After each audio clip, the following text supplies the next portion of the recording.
la Riviera du Levant, maire de la ville du Gosier. Et aujourd'hui, nous avons la chance et l'honneur d'être avec Mathieu de Bambokit. Mathieu qui est gosérien et qui, depuis quelques années, fait développer la culture guadeloupéenne, notamment celle du Gosier, de la Riviera du Levant, en région parisienne. Bonjour Mathieu, ça va bien? Bonjour, ça va et toi? Oui, ça va. Alors Mathieu, parle-nous un petit peu de Bambokit. Bambokit, ça veut dire quoi? C'est quoi?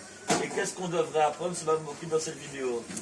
Bambokit, c'est tout d'abord une aventure de jeunes Guadeloupéens qui a commencé partie du lycée hôtelier du tourisme du Gosier.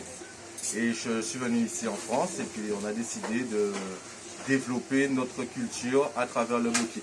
Est-ce qu'un Guadeloupéen qui viendrait ici dirait qu'il rencontre le même bokit que celui du Gosier notamment? C'est-à-dire que c'est un bokit, mais chaque chef a sa touche, sa particularité. C'est-à-dire que chez nous, vraiment, on a des saveurs de bokit différentes. Donc on a un pain green à base d'épinards, un pain rouge à base de betterave, tomate, poivron, piment végétarien, et on a le pain classique aussi. Et chez nous aussi, la marque de fabrique, c'est que vraiment le bokit, il n'est pas gras. Est-ce qu'on peut aller voir un petit peu ta cuisine? Alors j'ai vu que tu as, je sais pas que c'est un confectionné de bokit, c'était la frite de patates douces aussi. C'est ça. Ok, et en termes de garniture, comment tu mets quoi dans les bokits? En fait, de garniture, c'est-à-dire qu'on va trouver tous les bokits classiques des Antilles, c'est-à-dire ta poulet, morue, jambon fromage complet. Et après aussi, on essaie d'évoluer la carte aussi, donc on a rajouté des parfums tels que le saumon fumé, les gambas, pour un peu élargir le public parce que... La force de Bambokit et que les gens se déplacent, ce sont vos sauces. C'est ça. Donc c'est-à-dire que nous, on ne fait pas genre des ketchup mayo brut en fait, on n'a que des sauces maison. En gros, c'est pas un kebab. C'est vraiment la base de la cuisine quoi, antillaise. C'est-à-dire la cuisine antillaise, vraiment, on essaie de la mettre sur le doigt du monde quoi. Ta grande fierté, c'est que tu as évolué à travers les marchés et notamment la foire de Paris. Quelle expérience ça a apporté à Bambokit aujourd'hui, maintenant que vous êtes installé et que des gens de partout viennent chez vous? Ben, en fait, de pouvoir commencer sur les marchés, c'était vraiment de pouvoir se dire qu'on a pris l'expérience. Et c'est aussi ce message qu'on voulait passer aux jeunes, c'est de prendre l'expérience parce que ça ne se fait pas d'un coup. C'est-à-dire au début on a fait des petits marchés, des petites soirées, ça n'a pas marché tout de suite, c'était petit à petit, mais ça nous a permis de prendre une grande expérience et de maîtriser le produit jusqu'à la boutique. Parce que si on n'était pas passé par cette étape-là, peut-être qu'aujourd'hui la boutique ne fonctionnerait pas aussi bien. J'ai l'impression que tu as voulu faire du bokit, de la cuisine gastronomique.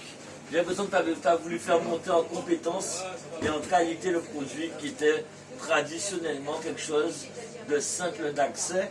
J'ai l'impression qu'en créant le green bokit et le red bokit, et notamment en rachetant les gambas, j'ai l'impression que tu as voulu faire quelque chose comme une forme de gastronomie plus évoluée. C'est ça, parce qu'il faut savoir que moi, quand je suis sorti du lycée hôtelier, j'ai postulé dans des boulots en France, c'est-à-dire j'ai essayé gauche à droite, j'ai fait un étoilé, j'ai fait des grands hôtels. Et moi, en fait, quand j'avais le temps, je faisais toujours à mes chefs goûter le bokit, en fait. D'accord. Et à partir de là, quand ils goûtaient, ils me disaient « Ah, mais c'est très bon !» Donc tu es un amoureux du bokit alors? Eh ben oui, je suis un amoureux général de la Guadeloupe et des Antilles, en fait. Voilà. Vu le succès que tu rencontres dans ton restaurant du 19e arrondissement de Paris, c'est Métro Corentin Carillo, C'est ça. à quand la franchise Bambokit? La franchise, c'est vrai que les gens, dans le 19e, les gens viennent de toute l'île de France, même en dehors de Paris, ils viennent de Marseille, de partout, ils nous ont dit on vous a vu, on est de passage, on passe. C'est quelque chose qui va se faire petit à petit. On pense déjà à une deuxième structure, mais il ne faut surtout pas se presser parce qu'il faut que la deuxième ou la troisième ait le même goût que le premier, qu'on ne perd pas la qualité. Eh ben, je suis très fier que Jeune Gosérien ait créé une société et que je vois que tu embauches du monde et que pour le moment, Dieu merci, eh ben, ça avance et ça progresse et c'est tout ce qu'on te souhaite. Et puis, on veut te souhaiter aussi beaucoup de courage et de détermination et de faire en sorte que tous les rêves de Bambokit se réalisent. Ben, merci beaucoup. Pour nous aussi, c'est un immense honneur de pouvoir recevoir le maire de ma commune qui vient chez moi. Ça prouve qu'au Gosier, on a un maire qui est simple et qui est vrai Et puis c'est important pour nous, c'est un honneur pour nous qu'il soit venu aujourd'hui dans notre structure. En tant que Gaugerien, c'est une fierté que son maire soit venu manger un Bokit. Donc, En plus, comme c'est mon anniversaire, c'est mes 40 ans, je découvre Bambo Kit le jour de mon anniversaire. Voilà. Donc tu peux comprendre que je n'oublierai jamais Bambo Kit. ah ben c'est magique pour nous. C'est un peu ça l'esprit de Bambo Kit, c'est dans la simplicité, tout se fait et puis on met la qualité en avant et toujours l'amour aussi de ce qu'on fait et ça nous ramène dans tout ça quoi. Merci Mathieu pour ton accueil. Merci beaucoup.